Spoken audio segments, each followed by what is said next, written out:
오늘 우리에게 주신 하나님 말씀은 민수기 21장 4절에서 9절의 말씀입니다.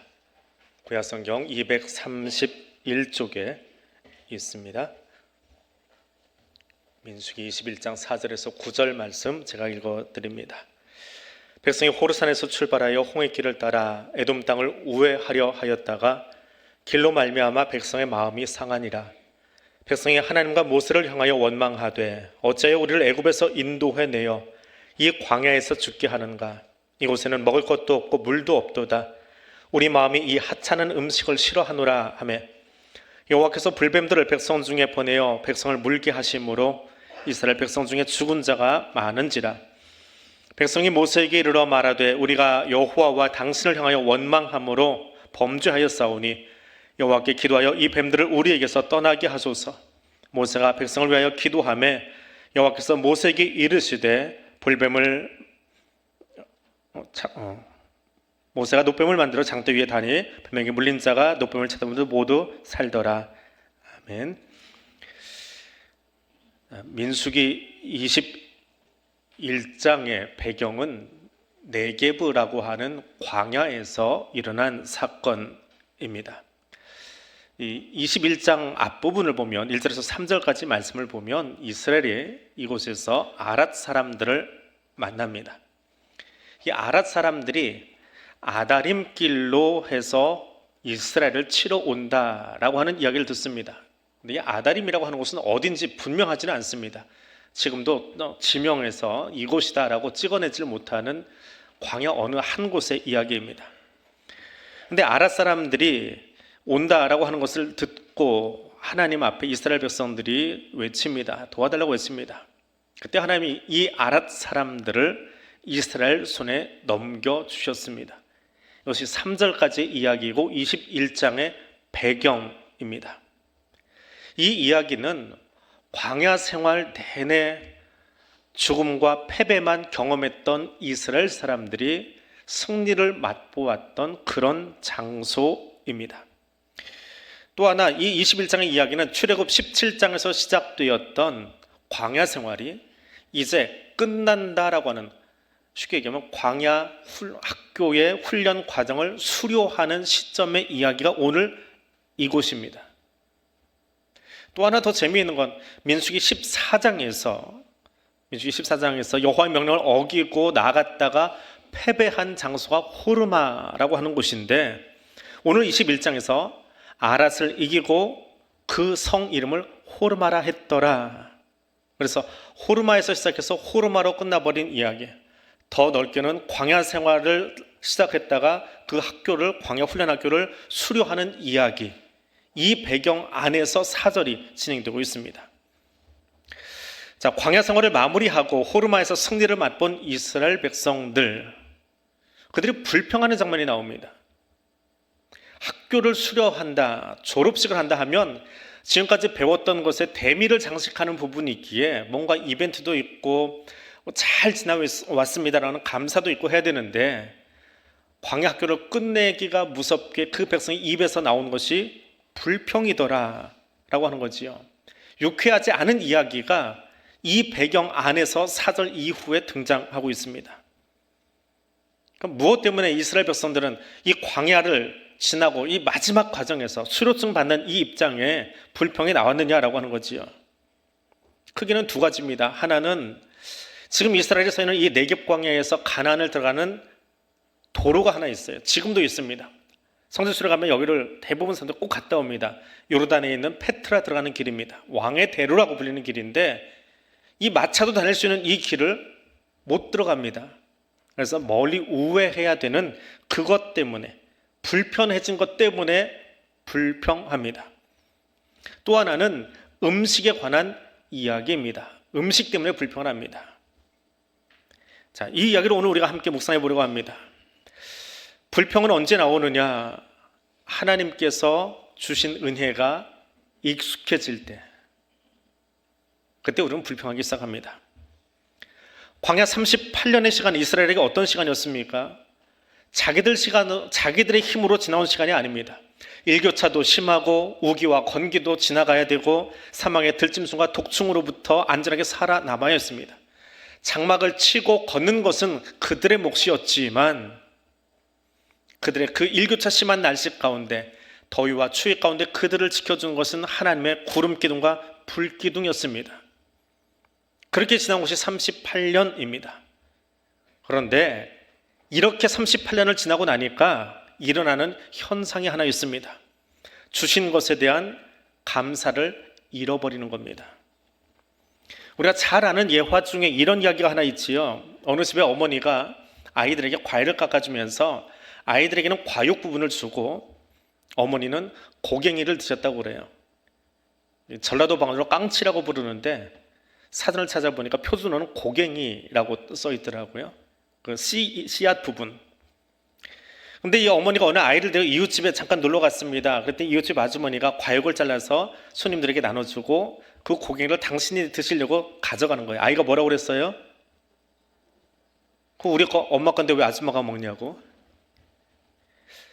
너무 잘 알아요. 너무 많이 들었어요. 익숙해져 버렸어요. 이제는 우스갯소리 같지만 우리가 그렇게 살고 있더라라고 하는 거예요. 누군가에게 배려를 받고 누군가에게 이해를 받고 있는데 그것이 계속되다 보면 당연한 것 같아요.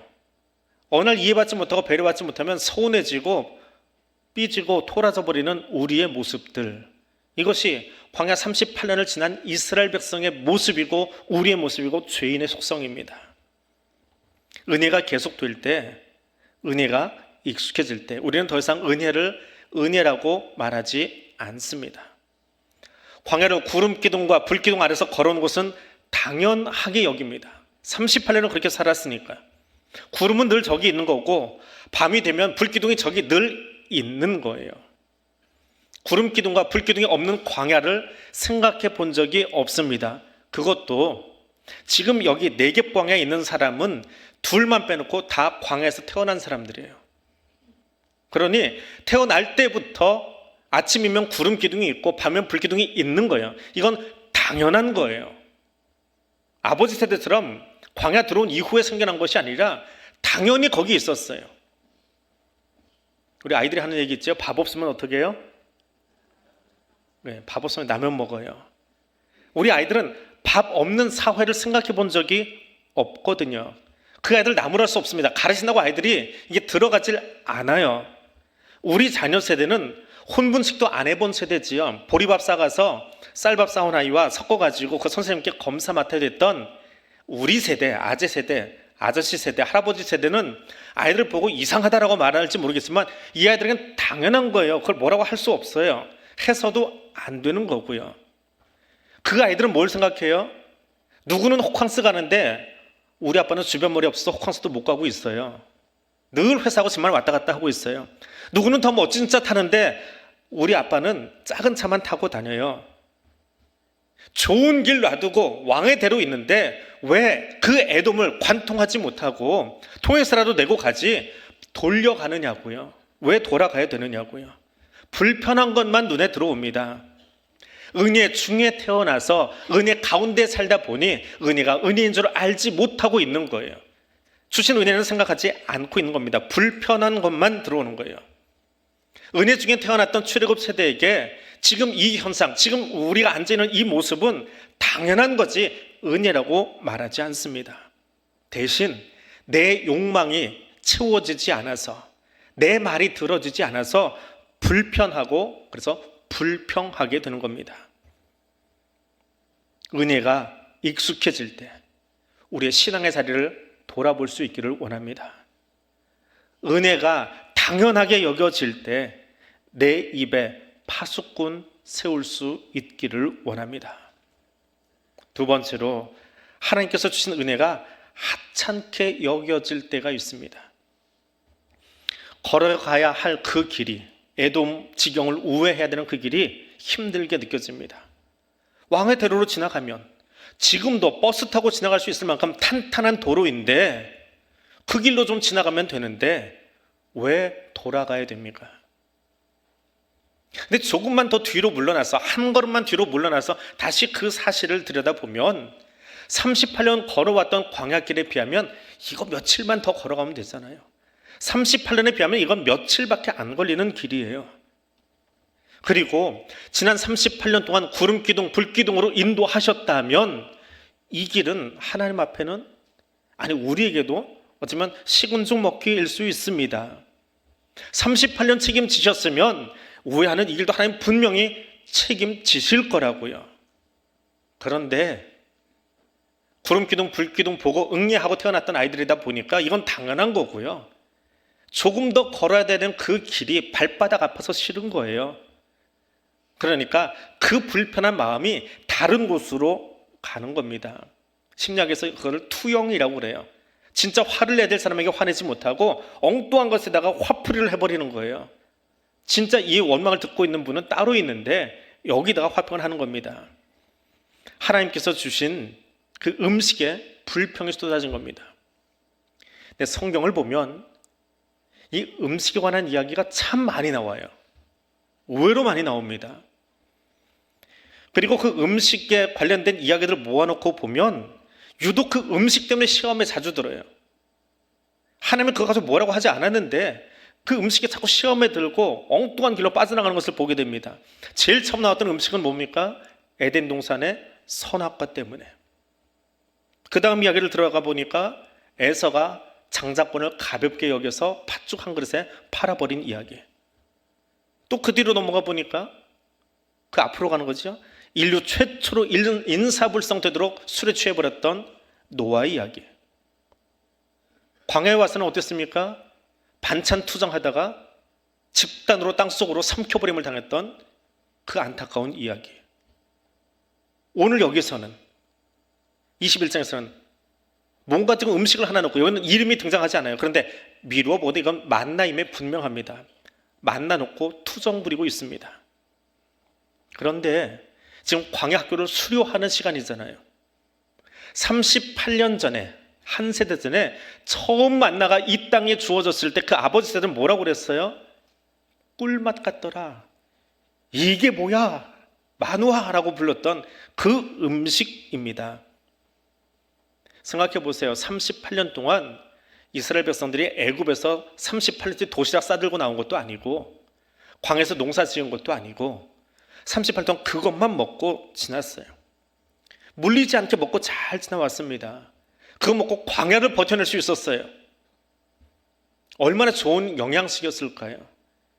요즘 우리는 뭐 유기농 음식 먹겠다라고 조금 더 비싸도 그 음식들을 사는데 얼마나 좋은 영양분이 들어가 있을까요? 지금 만나가 우리 손에 없고 성경에 그 성분이 나와 있지 않으니까, 영양소가 뭔지 안 나와 있으니까 잘 모르지만 분명한 건 성경을 펼쳐보면 38년 동안 이 길을 걷게 하신 것, 그 든든한 양식이었잖아요. 이 양식 먹고 38년 잘 버텨왔잖아요. 그 양식 먹으면서 광야에서 아이 낳고 광야에서 아이 키우고 광야에서 그 아이들이 40세가 될 때까지 그 양식으로 버틸 수 있었잖아요. 민족을 유지시켜준 음식이잖아요. 그럼 요즘 어떤 유기농 음식하고 어떤 고부가가치 음식하고 비교할 수 있겠습니까? 그런데 그 꿀맛 같다고 표현했던 음식을 향해서, 그 만나를 향해서 지금 이스라엘 백성은 어떻게 표현합니까? 개역 성경에는 박한 음식이다. 개역 개정 성경은 하찮은 음식이다. 공동번역이나 세번역 성경을 열어보면 보잘것없는 음식이다. 지긋지긋한 음식이다. 번역들을 참 날이 설 수 있을 만큼 그런 단어들 다 골라서 번역해놨어요. 우리말 성경만 그런 게 아니라 영어 성경들도 단어들을 각각 자기 그 의미대로 선택을 하는데요. 다 날이 서 있어요.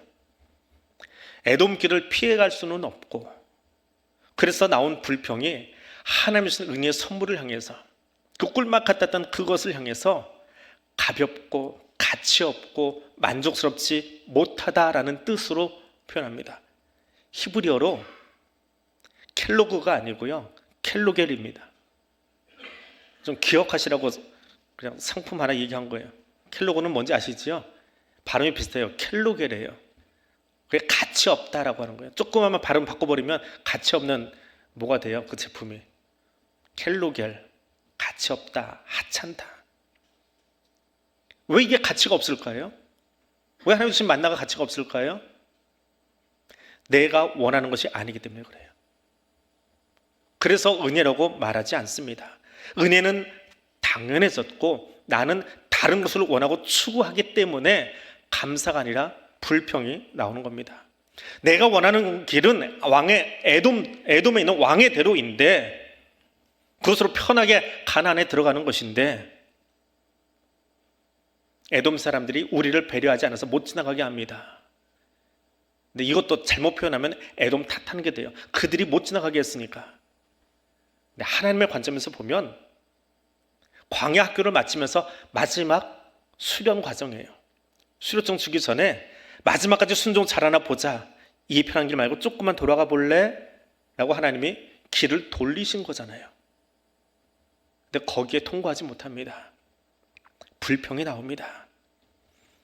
음식을 주신 하나님 존재 자체에 대해서, 출애굽에 대해서 원망하는 대목이 4절 이하의 말씀입니다. 유승준 씨가 쓴 신의 밥상, 인간의 밥상이라고 하는 책이 있습니다. 이 책에 이 중간에 이 만나를 놓고 이야기를 하면서 이렇게 글을 써놓은 곳이 있습니다. 책을 일부 좀 발췌해서 모아놨습니다. 프랑스의 법관이자 미식가인 장 알텔름 브라야 사바랭이라고 하는 분이 미식 예찬이라고 하는 책에 쓴 글입니다. 당신이 먹은 것이 무엇인지 말해 주십시오. 그러면 당신이 어떤 사람인지 말씀해 드리겠습니다. 라는 말이 있습니다. 내 밥상의 정체성이 그 사람의 정체성이라고 표현하는 말입니다. 식사는 단순히 생명 연장을 위한 행동이 아닙니다. 그것은 관계이며 의미입니다. 누군가를 위해 정성껏 음식을 만들고 나를 생각하며 만든 음식을 맛있게 먹는 것, 또 함께 식탁에 앉아서 대화를 나누며 음식을 나누는 것, 이것은 곧 삶 자체이며 내가 살아있다는 증거이기도 합니다. 하나님은 이스라엘 백성과 음식을 통해서, 만나를 통해서 이런 관계와 의미를 나누고자 했습니다. 식탁 위에 있는 만나와 메추라기를 보면서 하나님을 상기하고 하나님의 이끄신 시간들의 그 추억을 곱씹으면서 우리는 누구인가, 이 음식을 받고 있는 우리는 누구인가라는 정체성을 유지하기를 기대하셨습니다. 오늘 나의 식탁은 어떠합니까? 비단 수저로 먹는 음식만이 아니라 하나님이 내게 주신 이 공기와 이 물, 오늘 우리가 걸어 나올 수 있었던 이 걸음, 내가 오늘 여기 앉아 있을 수 있는 이 자리와 이 시간들, 당연한 것처럼 여겨지는 이 자리, 당연한 것처럼 할 수 있는 이 호흡들, 그것이 하나님의 선물임을 인정하고 있습니까? 오늘 내가 들이키는 이 공기 때문에 눈물을 쏟으면서 감사해 보신 적 있으십니까? 내가 오늘 여기 걸어 나와서 예배당에 앉아 있을 수 있는 그것 때문에 춤추면서 뛰어보신 적 있습니까? 너무 당연해서 그러려니 내 발로, 내 두 발로 걸어 나오는데 그것이 무엇이라고 거기에 대한 감사와 감격은 사라져버린 모습, 그것은 38년 광야학교를 마치던 이 사람들과 우리가 전혀 다르지 않더라라고 하는 겁니다. 그럼에도 불구하고 광야길을 마치고 가나안으로 인도하시던 하나님은 그 백성의 원망 중에도 불구하고 살 길을 내어 놓으십니다. 높이 들려있는 놋뱀을 만들어 보는 자마다 모두 살도록 은혜를 베풀어 주십니다. 이 장면은 오늘 우리에게 구원의 선물을 주시려고 십자가에 달리신 예수 그리스도를 예표하고 있는 것입니다. 예수 그리스도의 십자가 생명의 말씀이 오늘 여러분에게는 어떤 의미가 있습니까?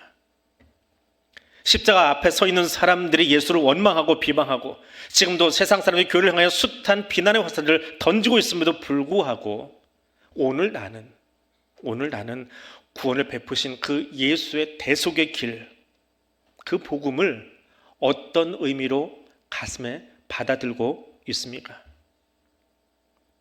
지금 여러분의 눈은 무엇을 향하여 뜨여져 있습니까? 일상에 감사할 제목들이 아니라 내 욕망에 채워지지 않은 다른 것들을 향해서 내 눈이 모아지고 있지 않은지요. 그럼에도 불구하고 나의 죄인됨에도 불구하고 아직도 다 내려놓지 못한 나의 옛사람이 이 안에서 꿈틀거리고 있음에도 불구하고 또다시 은혜의 십자가를 통하여 주시는 그 하나님의 메시지, 그것만 바라볼 수 있기를 원합니다. 그리고 나를 위해서 찢기고 상한 그리스도의 몸과 흘려주신 피를 기념하면서 오늘 그 베푸신 성찬 앞으로 나아갈 수 있기를 원합니다. 그래서 그리스도의 은혜가, 예수 십자가의 복음이 하찮은 것이 아니라 대단한 만나로 우리 입에, 우리 신비에 가득한 이 아침 되시기를 바랍니다. 기도하겠습니다. 사랑의 하나님, 주께서 베푸신 은혜와 사랑에 감사드립니다. 오늘 여기까지 인도하신 그 은혜와 사랑이 감당할 수 없을 만큼 크건만 은혜가 일상이 되고 은혜가 평범해지는 순간 우리의 교만이 불평과 원망으로 스물스물 올라옴을 보았습니다. 주께서 베푸신 은혜를 하찮게 여기고 가볍게 여기지 않는지 돌아보기를 원합니다. 이 시간 무엇으로도 갚을 수 없는 예수 그리스도의 십자가 대속의 죽으심과 부활을 기념하며 성찬을 나누려고 합니다. 함께 나누는 이 성찬이 우리의 정체성이며 믿음의 공동체의 식사임을 고백합니다. 주의 성령께서 이 자리에 임재하셔서 우리 하나 나누는 식탁을 풍성하게 하옵소서. 예수님 이름으로 기도드립니다. 아멘.